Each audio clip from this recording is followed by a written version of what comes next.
अब हमारे उत्तर प्रदेश राज्य की अयोध्या लोकसभा क्षेत्र से 3 बार की माननीय सांसद महोदय श्री अंशिका यादव जी।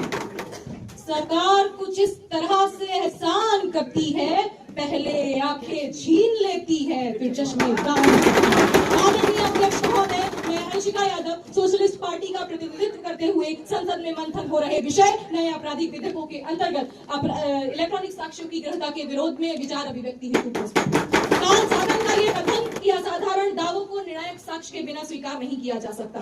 डिजिटल युग की आंधी ने न्यायालय को एक ऐसे मोड़ पर लाकर खड़ा कर दिया है जहां अनेक तकनीकी और कानूनी प्रश्न न्याय की गरिमा पर कसौटी का पहाड़ बन चुके हैं। तो क्या न्याय की आधारशिला पर यह विधेयक प्रहरी है या धोखे, भ्रम और भ्रष्टाचार का केंद्र? आधुनिकता के बिना डिजिटल साक्ष्यों की अंधी स्वीकृति लोकतंत्र के लिए प्रत्यक्ष खतरा है। भारतीय साक्ष्य विधेयक 2025 के उपखंड 63 में एक सर्टिफिकेट के माफक डिजिटल साक्ष्य को मान लेना टेक्नोलॉजी के नाम पर शॉर्टकट है। और डिजिटल साक्ष्य कोर्ट में स्वीकृत, टेक्निकल लिटरेसी शून्य, पॉलिसिंग स्किल्स कम, लिटिगेशन में टेक्नोलॉजी लिटरेसी शून्य। जस्टिस बी राम सुब्रमण्यम ने अर्जुन पंडित ताऊ बनाम कैलाश के मामले में स्पष्ट शब्दों में कहा कि admissibility alone is not proof of genuineness nor a certificate of clarity. तो क्या समान वैधता के लिए समान सुरक्षा की आवश्यकता नहीं है? 2D और इलेक्ट्रॉनिक साक्ष्यों को प्राथमिक साक्ष्य का दर्जा तो देता है, पर महोदय ओरिजिनल टेम्पिंग प्रूफ और फॉरेंसिक स्किल्स की आंतरिक विश्वसनीय प्रणाली की कोई व्यवस्था है ही नहीं। डिजिटल लॉग और हर एंटी स्वीकृत चेन ऑफ वेरिफिकेशन, वैज्ञानिक निष्कर्ष, प्रोसीजर सबमिशन और फॉरेंसिक वैधता की कोई प्रणाली है ही नहीं। माननीय ये मात्र माया मरीचिका है। यह विधेयक ऐसा ही है जो न्यायालय को एक अराजक और भ्रमपूर्ण मंच में परिवर्तित करता है, जो आम जनता के हित के बजाय उनको भ्रष्ट प्रवृत्तियों का केंद्र बिंदु बनाता है। Justice Ulema A Hind versus union of India के मामले में यह स्पष्ट किया गया कि डिजिटल साक्ष्यों को वेरिफिकेशन विवादों और संदेहों से भरा हुआ है। तो क्या हम तकनीकी आंधी में पूजा शुरू करने इन अंधे विधेयकों की? माननीय एनसीआरबी की रिपोर्टें बताती हैं कि 2019 से 2025 में डिजिटल साक्ष्यों के दुरुपयोग के मामलों में 35% तक वृद्धि हुई है। और आज देश में इंटरनेट की पहुंच मात्र 55% तक है। आज देश बात करता है 5G की, जहां पर तकनीकी शिक्षा की बात करें तो दशमलव में कैसे घटकर रह जाती है। माननीय गांव में तो नेटवर्क की स्पीड तो छोड़िए, स्पीड लेस व्यवस्था है।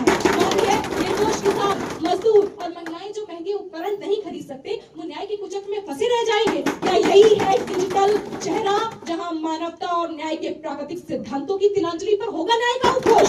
माननीय निस्संदेह यूपीआई ने भारत को वैश्विक मंच दिया, लेकिन दूसरा पहलू भी देखिए महोदय, हर 5वां व्यक्ति यूपीआई आधारित साइबर फ्रॉड का शिकार है। महोदय, ये डिजिटल युग की क्रांति नहीं बल्कि डिजिटल असुरक्षा की चेतावनी है। महोदय, विदेशी अदालत में डिजिटल साक्ष्य संप्रभुता का एन्क्रिप्टेड पासवर्ड है और भारत आज भी यूएसबी ईमेल और प्रिंटआउट की भूली हुई संस्कृति पर बैठा हुआ है। कानून बदलने की ये सनक, लेकिन तकनीक आज भी उधार की है। महोदय, 30 से 35% कोर्ट डिस्गाइज है, उसमें भी 80% में वेरिफिकेशन की समस्या दर्ज होती है।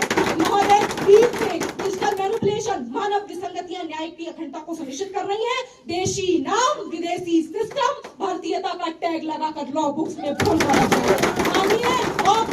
ढांचा, जसका तस, सत्ता के लिए सहज और नागरिकों के लिए कठिन। मानिए, तकनीकी बदलाव नहीं, सत्ता सहूलियत है। अंत में मैं इन आपराधिक विधेयकों का खंडन करते हुए सदन से अपील करती हूँ कि डिजिटलाइजेशन समाधान हो सकता है, लेकिन हमें ऐसा न्याय चाहिए जहां न्याय की गलियों में भ्रम की परतें नहीं बल्कि।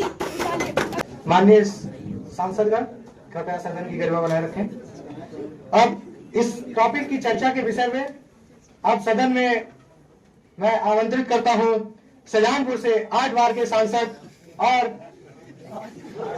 नेता पक्ष, जो कि सदन में प्रधानमंत्री के रूप में उपस्थित हैं, ऐसे हमारे माननीय प्रधानमंत्री जी श्री यशस्वी रजनी जी।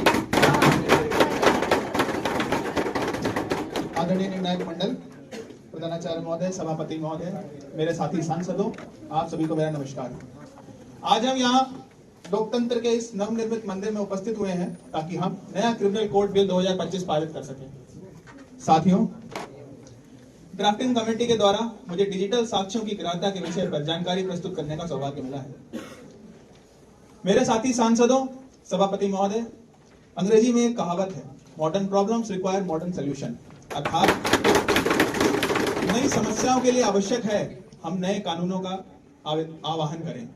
साथियों, आज से कई सौ साल पहले, जैसा कि मैंने अपने पिछले भाषण में कहा, आज से कई सौ साल पहले जब मनुष्य जंगलों में गुफाओं में रहता था, तब भी उसके अपने कानून और नियम होते थे। आज जब बदलता समय है तो क्या हम बदलते कानून ना लाएं? साथियों, जब अपराधी अपराध करने का तरीका बदल सकता है तो क्या हम अपराध को रोकने के लिए उसके कानून नहीं बदल सकते? साथी सांसदों, अब किसी अभियुक्त को किसी ऐसे कृत्य की सजा नहीं होगी जो उसने किया भी ना हो, क्योंकि हमने इस नए कानून के निष्पादन में डिजिटल ऑडियो और डिजिटल वीडियो की साक्ष्यों की ग्राह्यता को भी बढ़ाया है। साथियों, कृपया सुनने की क्षमता बढ़ाएं, कृपया धैर्य बनाएं। साथियों, यही नहीं, हमने इलेक्ट्रॉनिक माध्यम से भेजे जाने वाले जैसे ईमेल्स, फेसबुक, व्हाट्सएप, इंस्टाग्राम के द्वारा भेजे जाने वाले इलेक्ट्रॉनिक संचार संदेशों को भी डिजिटल साक्ष्यों की ग्राह्यता में जोड़ा है।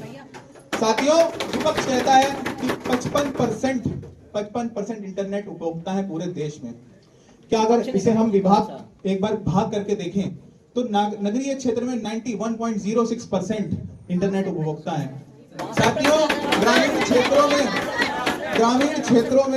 क्षेत्रों में 45% इंटरनेट उपभोक्ता है। गांव जनसेवा केंद्र है, ग्राम में प्रत्येक व्यक्ति के पास 0 बैलेंस का बैंक अकाउंट है। साथियों, ये स्पीड की बात करते हैं, खुद स्लो मोशन में चलते हैं। साथियों, हमें विपक्ष की मानसिकता समझ नहीं आ रही है। आज यहाँ ये आपराधिक कानूनों का विरोध करने के लिए उपस्थित हुए हैं। पता नहीं ऐसा कौन सा अपराधियों से इनको प्रेम है, मुझे समझ नहीं आ रहा। अपराधियों से प्रेम छोड़िए और हमारा साथ दीजिए, उसमें आपका फायदा है। जनता अगली बार शायद आपको भी मौका देगा। साथियों, हमने डिजिटल साक्ष्यों की ग्राह्यता के लिए, सदन की गरिमा का ध्यान रखें माननीय सदस्य। साथियों, हमने डिजिटल साक्ष्यों की ग्राह्यता के लिए 170 धाराएं जोड़ी हैं और एक अनुसूची भी जोड़ी है। यह अनुसूची डिजिटल साक्ष्यों की ग्राह्यता में प्रामाणिकता को बढ़ाएगी। साथी सांसदों, विपक्ष का मुद्दा सिर्फ विरोध का है, चाहे सीए हो, एमएसपी हो, जीएसटी हो, चाहे इस नए संसद भवन का निर्माण ही क्यों ना हो, विपक्ष ने सदा ही विरोध सीखा। विपक्ष एक बार घोटालों से अपना मुंह निकाल के देखे तो समझ में आएगा कि सत्ता किस तरह बनती है। साथी सांसदों, आइए आज राष्ट्र हित में हाथ उठाएंगे। साथी सांसदों, भारत चाइना के बाद दूसरा ऐसा देश है जो इंटरनेट उपभोक्ताओं में सबसे बड़ी सूची रखता है। और ऐसे में विपक्ष कहता है कि भारत में इंटरनेट उपभोक्ता नहीं है। पूरी दुनिया से फ्रांस, चाइना, जापान से लोग आकर के हमारे यूपीआई डाटा को कलेक्ट करना चाहते हैं, यूपीआई की वर्किंग सीखना चाहते हैं। उसके बाद विपक्ष अपनी गंदी मानसिकता हमारे सामने दिखाता है। साथियों, बदलते युग की यही है मांग, डिजिटल साक्ष्यों से मिलेगा अभियुक्त को सम्मान। धन्यवाद।